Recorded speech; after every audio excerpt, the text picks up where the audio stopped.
Hey guys, it's me Livy and welcome back to my channel. Today I'm going to be doing a girl talk video with you guys because I just thought it would be fun to just have like a chat with only the girls. I would suggest you to leave if you're a boy, but if you don't want to leave, that is totally fine, I guess. But anyways, I'm going to be telling you guys the topics that we're going to be discussing today: dating, friends, puberty/periods, and makeup. So if any of those subjects are not one of your interests, then you can also leave too if you don't like any of those topics. Therefore, we're going to start the video and I'm just going to give you guys some advice on every topic and we're just going to talk honestly. Remember, this is a safe space and you guys can talk to me about anything or comment about anything you want, or any questions that you have. I answer every question. Okay, so we're going to go ahead and get started with the video. This is a raw video. I have no script and I literally am just going to be speaking from the heart. So first we're going to talk about friends because this is a huge topic. I understand that it is hard to make friends. I actually struggle with making friends myself. I'm going to talk a little bit about my experience, but I do want you guys to know that this isn't about me. This is kind of just about girls in general. But girls can be very mean and backstabbing. You could literally have a friend that you've been friends with for 5 years and then you can just completely drift away from them. Also, I'm going to be talking about being left out because being left out definitely sucks. I personally feel like I'm always being left out, but I'm not going to get into that because that's not my place. If you're feeling left out, I would say you need to communicate this with your friends. It's kind of important to be honest with them. When I was feeling left out, I kind of told my friends how I felt and we had an open communication, and I would just suggest doing that. And it is totally normal to be scared because I definitely was scared to tell them how I felt. If they respect and they understand what you're saying, and I would say that that's a green flag if they can actually listen to you. But if you tell them about you being left out or any type of scenario, if you just tell them if they're making you feel a type of way, or if they've been being mean to you, if you're trying to have a serious talk with your friends and it's something that they've been doing and they don't respect your rules or follow whatever you said, then they're probably fake. And I'm not forcing you to cut them off, but that is definitely a red flag. And that's kind of toxic friends. So I know a lot of people are gonna ask me how to make friends. This is pretty basic advice, but join after school clubs, activities, start looking into hobbies. It can be outside of school because then you will find people you have things in common with. You'll just bond better with people you have better interests in. Nobody talks about how easy it is to get along with people who actually understand your interests and won't make fun of you. What was I gonna say? Oh yeah, I know I normally film at my desk, but now I'm somewhere different. I'm actually in better lighting right now. I feel like I'm always at my vanity, so I wanted to give a new space a try. But anyways, back to the discussion. I would just say if your friends are peer pressuring you into doing bad stuff that you really don't feel comfortable with, it's totally fine to kind of get in trouble every once in a while, and I'm not encouraging that. I'm just saying it's okay if it happens. If your friends are actually making you do stuff that you literally do not want to do and you know you don't want to do, then I would just say literally don't be involved. For example, if you're at a party or something and they're trying to convince you to do something really bad, I'm not going to give any examples, and you truly know that you don't want to, I would just try to walk away or just kind of be honest. Just tell them that you're not down for whatever. And I don't know, if they are real friends, then they will totally respect. Sometimes if they're fake, they're gonna try to convince you to do it even more. I feel also a hard thing for people that's kind of hard to go through is friendship breakups, because this is a totally unpopular opinion,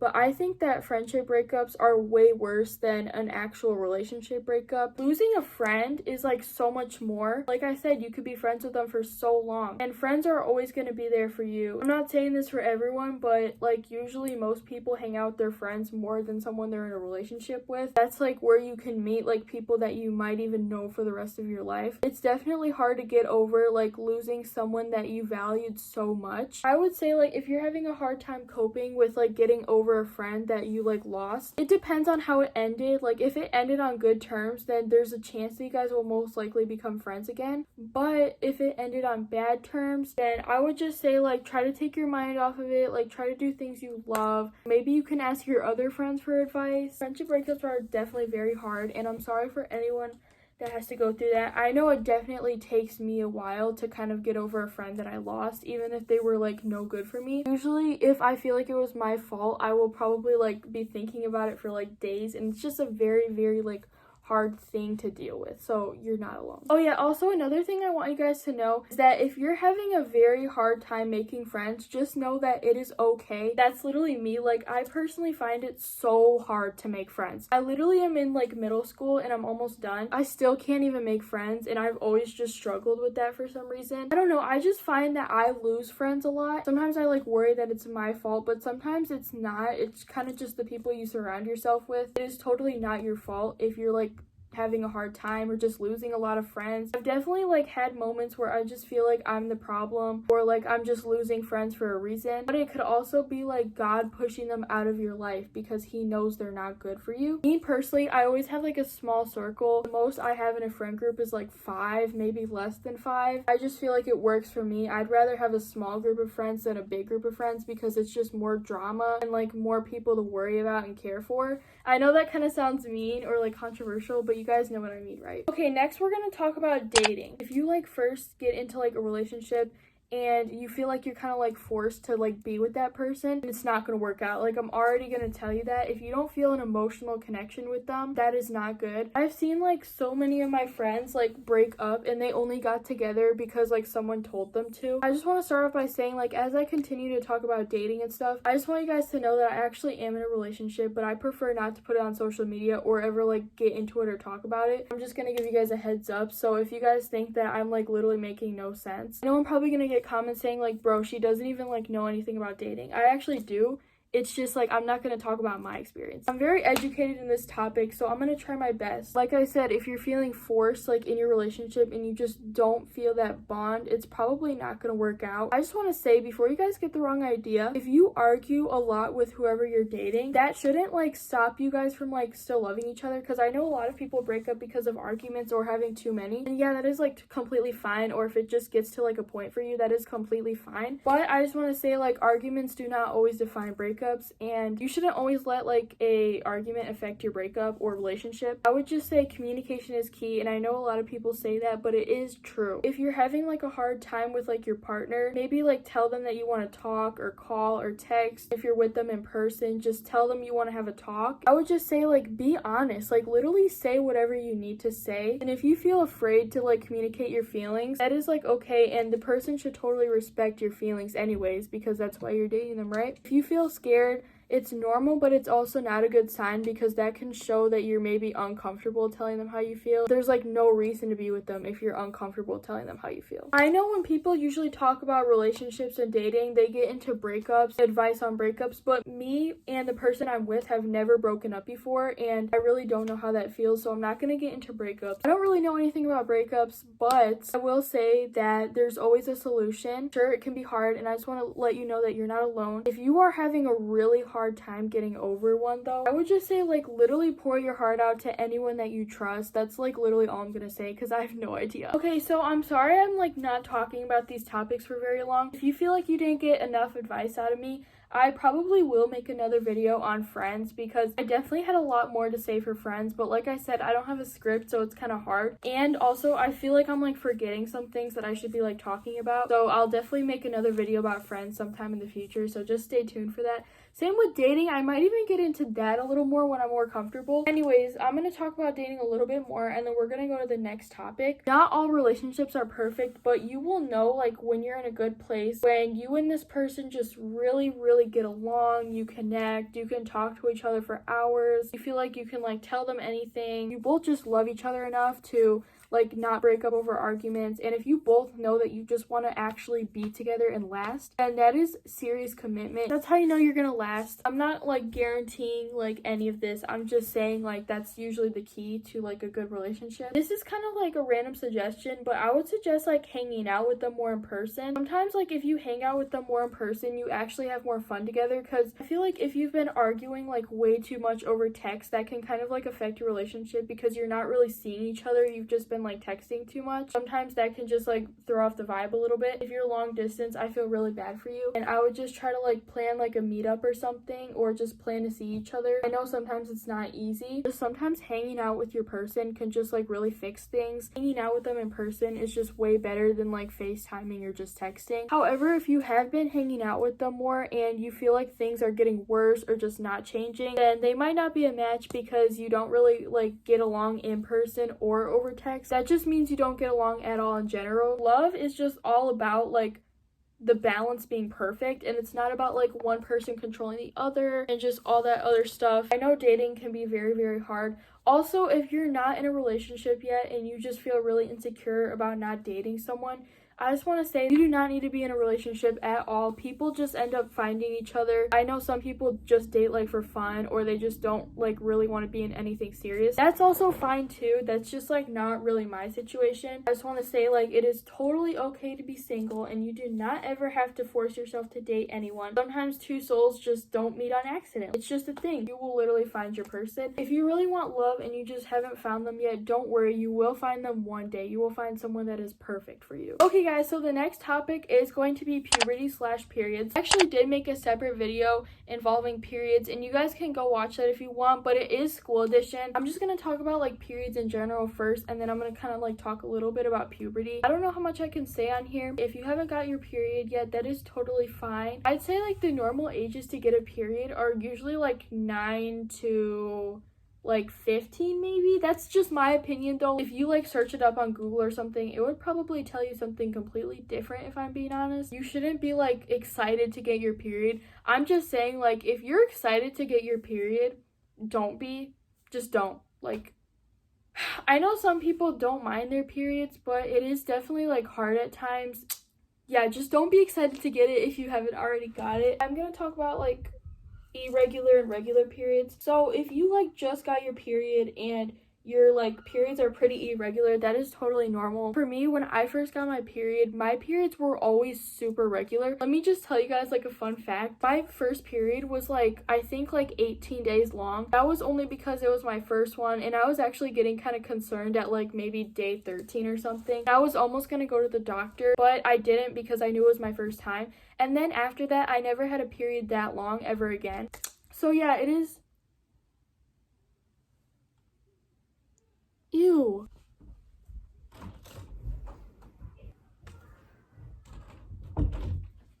That is actually disgusting. Please tell me it's still there. Bro, guys, I literally just saw an ant and now I cannot find it. And I'm like actually freaking out because it was just on my shoebox. I'm scared. Do I have more ants, bro? Sorry. Anyways, back to the discussion, and I just kind of like, oh, I see it. Sorry. Okay, so when I first got it, I kind of just like accepted that it was going to be like irregular for a reason because it was my first one, obviously. All periods are different. Everyone's cycle is going to be different. It can also involve genetics too. Maybe a few months ago, I all of a sudden was like late for like 2 weeks, and then it randomly just came one day, and then my whole like cycle changed, my whole pattern changed, and this was in January, so I genuinely think it was because of the new year. But I'm gonna stop talking about my own experiences. That's kind of just like the balance of irregular and regular. I have a whole other video about school, so I'm not gonna be like saying anything about school. So I'm gonna talk about cramps because I struggle with this so much. So if you're getting like really, really bad period cramps and it just doesn't go away, every time you get your period, there's just these really intense cramps, I would genuinely go to the doctor, because I actually like can't be talking because I get really bad cramps every time. And when I mean bad, I mean like really, really bad. Like I can't get out of bed. If I go out, I'll just be miserable the whole time. I know that's like totally normal. You guys probably just think I'm being dramatic. My period cramps, I feel like, are not normal because I'll like ask like other people about it. The way I describe it, they kind of like tell me that I might need to go to the doctor. So if you're also in this situation, please go to the doctor and find out why you're having such bad cramps. Some people are just lucky and just don't get cramps, and I respect those people so much because you are lucky. I know like you can't always do this, but I would suggest taking some medicine. Over-the-counter medicine will do. You can just like take some like pills or something. I wouldn't always do this though, because then your body just gets used to it and you just rely on it every time, which I'm guilty of doing. I know a lot of people suggest exercising. Don't do that, guys. Stay in bed, eat junk food, do whatever the heck you want, but don't exercise. because you just bleed even more. It's just like worse. Sometimes it can like increase your cramps. A few times actually, I had like my period and I was just having a really bad like cramp day, and it was a heavy day too. And I went on a bike ride. After I literally bled through, I felt like there was a knife in my stomach. If you're just having bad cramps, do not exercise. I feel like it just makes it worse. That's my opinion. This is kind of personal, but I also get very gassy on my period. It's totally normal to be gassy because I am totally that way. Also, pads and tampons. I personally do not use tampons. I think I might be a little too young for tampons. There's no specific age to use them, but I wouldn't suggest them like right away because you don't know what to do when you first get your period and you just use a tampon. For the first like year or two of your period, I would suggest using pads until you're comfortable. I have never used a tampon before, so I'm not gonna like tell you guys how to use one, obviously. I just want to say, don't be embarrassed about pads. They're totally normal, and if you're a girl, you'll get it. Also, I'm not going to tell you guys like what kind of pads to get because everyone has a different preference. But me personally, I have like an on and off relationship with pads with wings. Sometimes they can help. They go like underneath the underwear. Sometimes they don't because it can get on the wing and then it just also makes you bleed through. I also personally like the longer pads because they just cover a lot more. Not to be gross, but you will bleed a little bit from your behind, and I think longer pads just help cover that. I know some people think that shorter pads help better because more comfortable or whatever. Also, when you're on your period, just make sure you wear dark colored clothes. Never wear white because anything can happen when you wear white. Also, get a period tracking app. That can definitely help you. Me personally, it saves my life. If you're not really into that kind of stuff, then don't do it. You don't have to, or you can just track it on whatever you want. It doesn't have to be an app. I just find that apps are more helpful. They're usually pretty predictable once they get to know your cycle. I'm trying to think. Also, just dress comfy on your period. Don't wear any tight clothing on your stomach. That can just put so much pressure on where you already get cramps. It's just like tight, and if you have like a thick pad on or heavy flow, it kind of just like gives you a better chance of leaking or bleeding through because it's just a tighter area down there and stuff. Okay, now I'm going to talk about puberty, and I need to hurry up because this video is getting pretty long. After puberty, we're going to talk about makeup. So for puberty, if you like notice your body is just like changing, or if you're like insecure about your weight, I just want to let you know that you are beautiful no matter what. If your body is like changing or you're constantly just losing and gaining weight, that is totally normal. That is just the hormones talking. I have a pro tip for you guys. Please, please, please invest in good underwear and bras. I'm telling you, by the time you're like a teenager, you're gonna want like good bras and underwears. I'm not telling you guys to go shop at Victoria's Secret, obviously, but you definitely do not want like cheap Walmart like underwear and bras. I'm gonna be honest with you guys, since this is a girl talk. I did stop wearing Walmart bras like a few months ago because they were just uncomfortable for me and they were making me very itchy. Also, I had like the same underwear since like I was like maybe like 10, like online, or just find ones that are comfortable for you. Maybe try silk. Also, I'm sorry about like the lighting change. That is literally my window outside. That's just the sun going up and down. Definitely invest in like good underwear and bras, and they don't have to be super expensive like I said. Another thing about puberty is I know you're gonna probably get lots of mood changes, and that is totally fine. If you just feel like you're having days where you just genuinely do not want to go to school, take a break. It literally won't hurt you unless you literally just miss so much school, then it will affect you. But if you're just having like a day where you're just feeling down, mental health days are okay. And I don't care if you disagree with that. Mental health days are okay. Like, you're literally gonna need it. As someone who wants to be a therapist when she grows up, take a day off when you need it. I'm telling you. Sometimes you just need a self-care day. Go shopping, get Starbucks, do whatever you need, sleep in bed all day, watch TV. One last thing I want to say about puberty is that always make sure you have padded bras. For me, all the changes started happening to me like last year, I feel like. But if it all happens to you at once, just don't worry, keep calm. Okay, next topic is makeup. So I'm going to be talking about this for like just girls that want more tips on makeup, or if you're not allowed to wear makeup. Obviously, if you're not allowed to wear makeup, I would just respect your parents' decision. Sorry, just gonna be honest. I started wearing makeup in 5th grade, and my parents really didn't care that much because I wasn't wearing a lot. My parents are really not strict about makeup. I feel like I don't have to discuss much on that. If your parents do not allow you to wear makeup and you are like maybe like 12 or older, I would genuinely just make a presentation on why you feel like you want makeup or skincare. This is also skincare too. Do not feel like you need it because you feel like you're ugly or you're just not feeling confident. Makeup can totally make you feel confident, and I know I can't be talking because literally I have not gone to school without makeup since forever. I think like 6th grade. Last year, I literally went to school with no makeup one day because I was having the worst morning ever. I'd gotten like really bad news and then I couldn't stop crying and I just knew I was gonna be crying all day. So I just went to school with no makeup on. Tell me why this girl in my science class is staring at me. So I'm like, what? And then she's like, did you do something different with your face today? I'm like, yeah, I'm not wearing any makeup. And then she's like, oh, you probably shouldn't do that again. Like, you kind of look weird, no offense. And she's like, I'm sorry, please don't take that to heart. I look at her and I'm like, thanks. Like, bro, if someone told you that, wouldn't you be so mad? So that made me really insecure and I started wearing makeup every day. I've never gone to school barefaced, but I am gonna try it next week and I'm kind of scared. I would definitely suggest just wearing lip gloss. Like, that can be a game changer. Lip gloss helps so much. I would try to convince your parents to let you get an eyelash curler if they're not gonna let you wear makeup. If you want like a more natural look, just like curling your lashes, like you don't have to put anything on them. Another thing, if you're not allowed to wear makeup, try doing cute things with your hair. If you want people to like focus on that, or if you want to feel confident, do stuff with your hair. Learn how to do hairstyles. This all applies with skincare too. Anyways, I'm gonna stop talking because this video is like way too long. Let me know if you guys want me to do another version and let me know if you guys want me to make more videos over here. Sorry, I feel like this video was very rushed. I am going to like leave soon and I'm going to like an event. You guys mess with the Frank shirt. This is my friend's, but I literally love it so much. I love you guys so much. Don't forget, like, if you have any questions for me or just anything you want to say, I will literally answer you guys' questions, concerns, and comments. Bye! Thanks for watching!